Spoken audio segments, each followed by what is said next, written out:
creatures of the world, and welcome back to Coffee with Kerri-Lynn. It is a bone-chilling day here in the far north of Maine, up along the Canadian border. When I got up at 4:30 this morning, factoring in the wind chill, it was minus 21 degrees. It is a 2-wood stove day in the Corona, Maine. I hope everybody is having a beautiful day wherever you might be. I hope you're having a day filled with fabulosity and dang good coffee. Gonna need it. Ladies and gentlemen, beautiful creatures of the world, I did not disappear from the internet.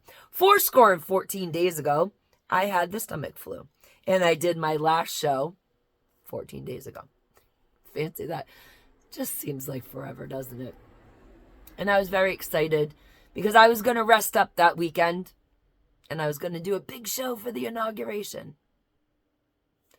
Well, on the Saturday, I started feeling better, and the king of the castle, the laird of the manor, said to me in the morning, my throat's a little scratchy. This is gargle with salt and water. That's not the stomach flu. Later on in the afternoon, he started coughing.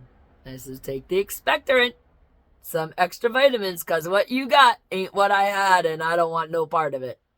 Go sleep on the couch. Too late, I got infected. I slept through Donald Trump's inauguration. I didn't get up and out of bed until the Thursday after the inauguration, which is a week ago today.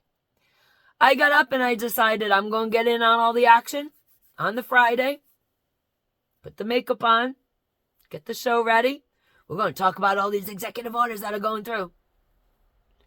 I woke up on the Friday after I rolled off my deathbed the day before, and I had laryngitis. I was told by the quack not to speak for a while so that we didn't do any big permanent damage there. I sound like I smoked like 8 packs of cigarettes. It's absolutely crazy. But here we are nonetheless, and we're recovered.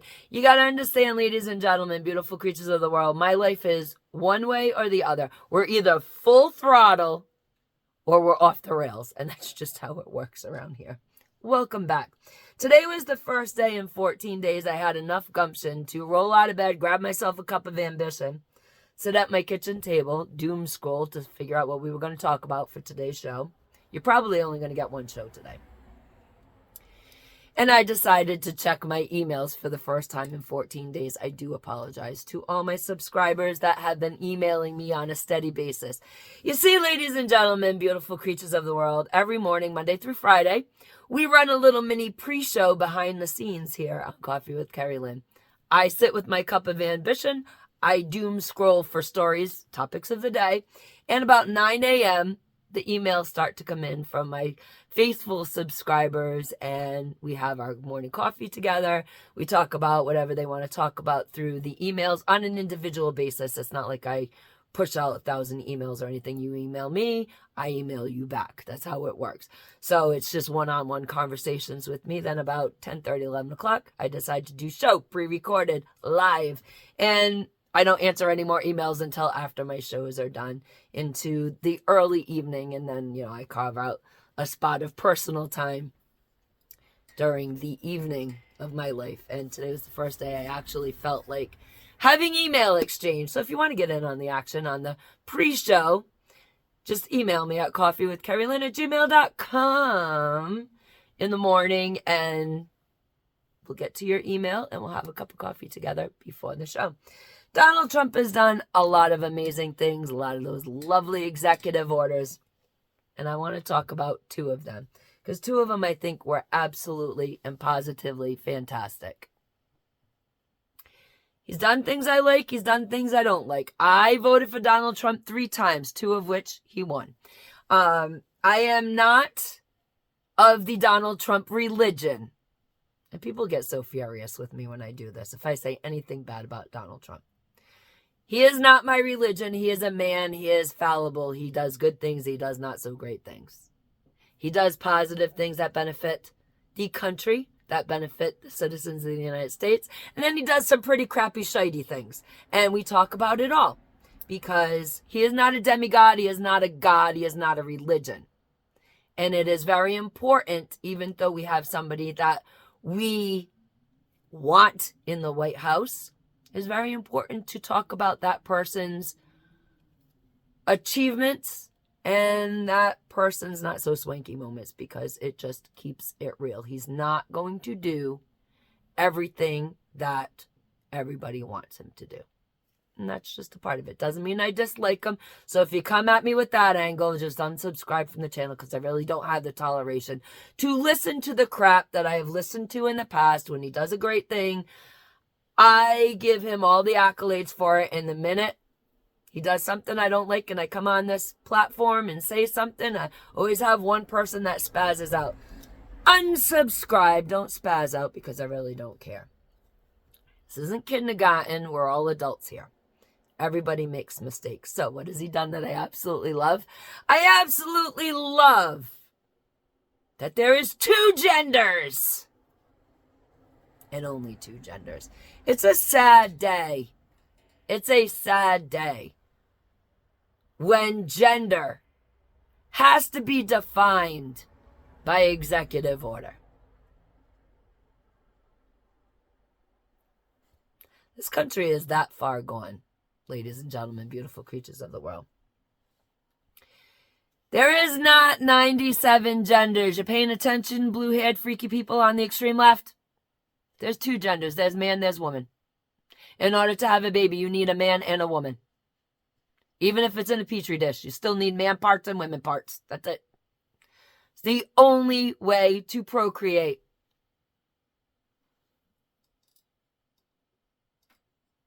And it had to be explicitly explained by the President of the United States of America.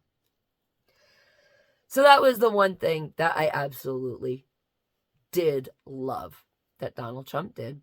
Because now we can all point to it and say, see, 2 genders, damn fools. A mushroom and a female human being are not going to make babies. It's impossible.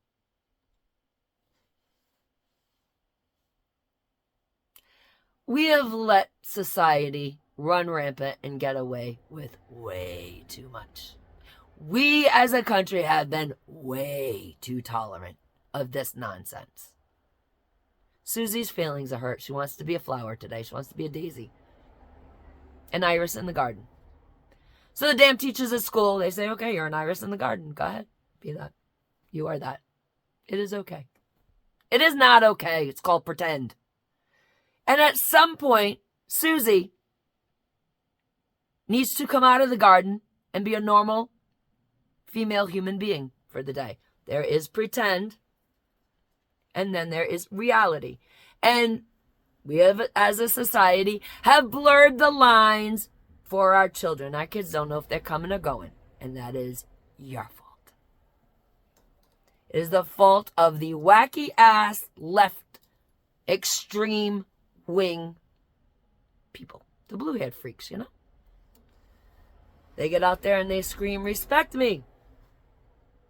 I'm a deer. I can't say this stuff with a straight face. The second thing that Donald Trump did that I absolutely love. Shelly Pingree, you listening? I know you have a problem because you're in the Washington, D.C. I know, Shelly. It's very hard to follow along with life. Janet Mills, you listening? The queen of the idiots.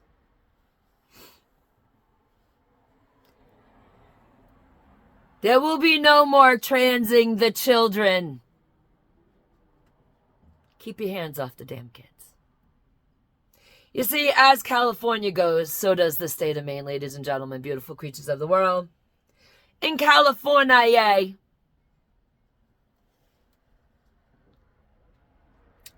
you can bring your children if you're from another state.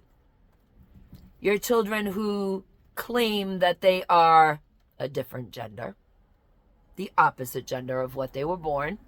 You can bring them to California. And even if your spouse or ex-spouse disagrees, there's nothing that they can do. As long as you get over the border into California, the state of California will not hand your child over to the other parent who does not want their child trans, who does not want their child put on puberty blockers. In effect, the state of California aids and abets the mentally ill parent that child believes it's not the gender that it was born.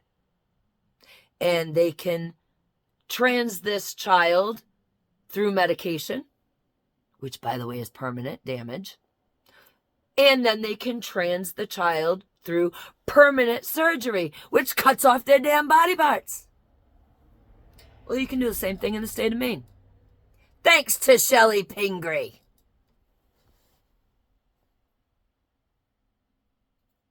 If you believe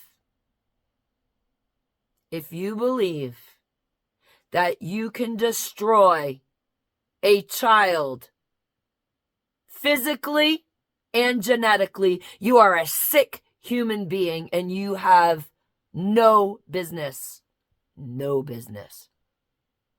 participating in politics in our country.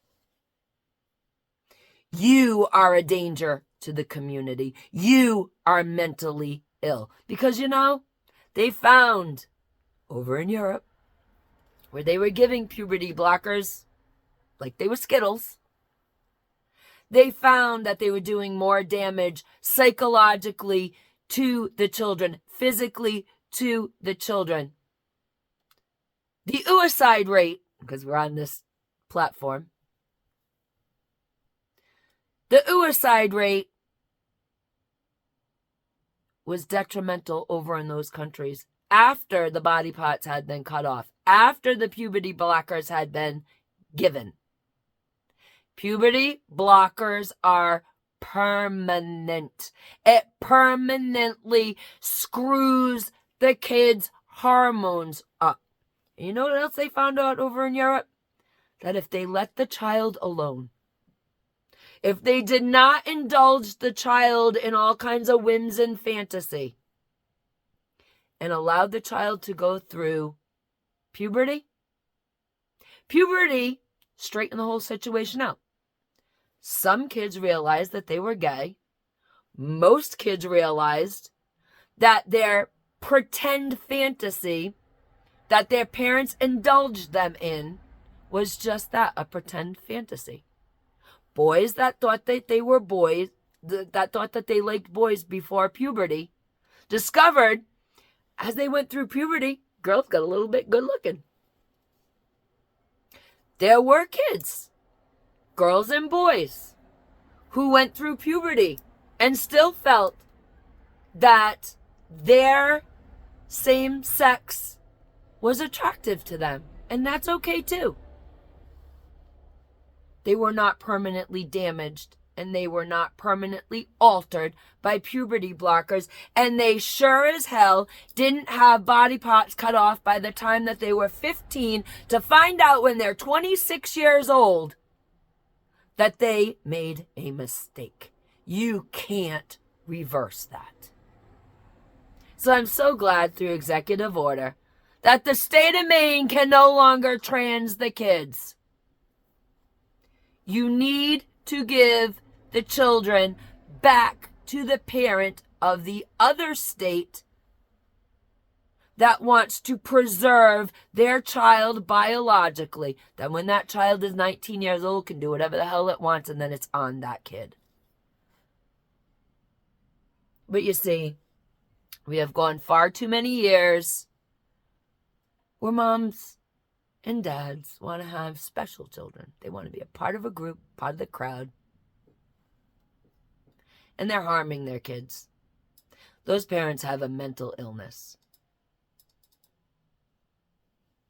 All you need to do is wait. Puberty will sort itself out. Some of the children will be gay, and some of the children will not. And in our country, we ran a fear tactic where doctors literally were telling parents, do you want a trans kid or do you want a DEAD kid? And over in Europe, they realized they had more problems after the puberty blockers, after the surgeries were administered. They had more DEAD young people, young adults. They had more depressed young adults when those adults realized that they weren't what they thought they were And now they want husbands, wives, and babies and can't have them. Ladies and gentlemen, beautiful creatures of the world, we have just been video bombed by baby Fiona. Be the kindness that you want to see in the world. Pray for Donald Trump because most of the executive orders are absolutely amazing. Some I'm not too keen with, but that's okay. And as always, Carpe Diem, because no one promised you a tomorrow.